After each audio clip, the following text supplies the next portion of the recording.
5 things I won't go hiking without. Now, I've watched a lot of other famous YouTubers and famous channels on the internet with exactly the same title as this, and what they're telling you is BS. I'm going to give you the reasons for that at the end of this video, so keep watching on it. I'm going to go through my 5 things that I will not go hiking without, even if it's a day hike.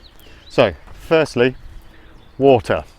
Now, water you can survive 3 days without, on average. Depends on your fitness and lots of different things, like if you're in the Sahara Desert. I always carry more water than I think I need. This is enough for a little day hike today, but water is the first thing I won't go hiking without. The second one on that is food. So 3 days without water, 3 weeks without food is what you can survive. But to be comfortable, let's take some food with us. What I do is I take a full day's worth of food, even if I'm on a day hike. I also take an emergency pack of food, just in case anything goes wrong and you're out a little bit longer than you'd thought you'd be. So, my third item that I will not go hiking without is a first aid kit. This is my full first aid kit for a 6-day trek. I don't mess about, I don't cut it down for a day hike. I take my full first aid kit. I know what I've got in there. I like having the whole first aid kit. Fourth item on here is your rain jacket and your waterproof bottoms. I always pack them, even on day hikes. Waterproof bottoms and a rain jacket. I've also got a warm top with me just in case it gets a bit chilly.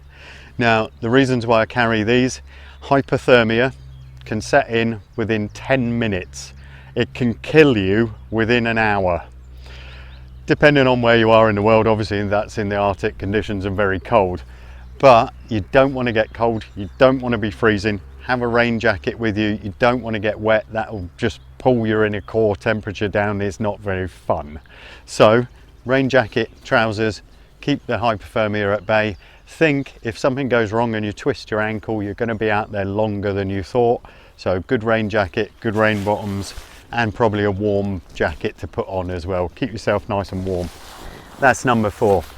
Number 5 is a lot to do with mountain rescue. And it's a lot to do with how you're going to help yourself keep self-sufficient, keep on the trails, and keep enjoying it as well. So mountain rescue in England and Wales in 2024 was called out 3,854 times. The majority of the people calling mountain rescue out were from the ages of 18 to 25.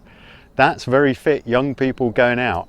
It is a problem with Instagram, and you've got the honeypot trails where you can take a beautiful photo, and I really want young people to get out there in nature.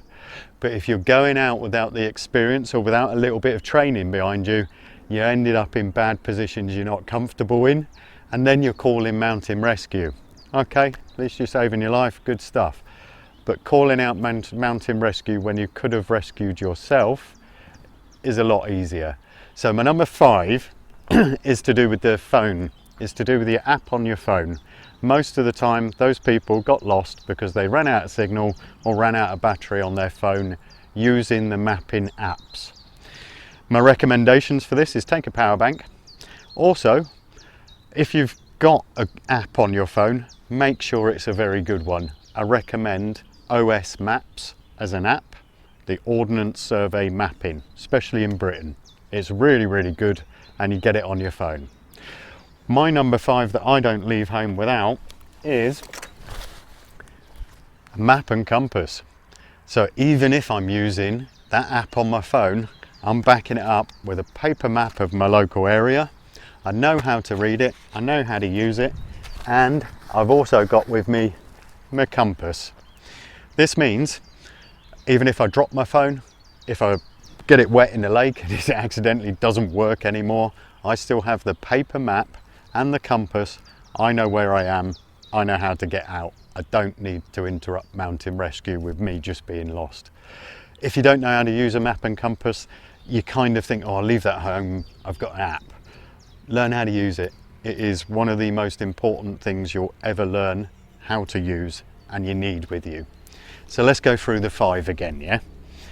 We've got water, food, first aid kit, rain clothing and warm clothing, and your maps. So your phone, power bank, maps and compass. That's your number 5.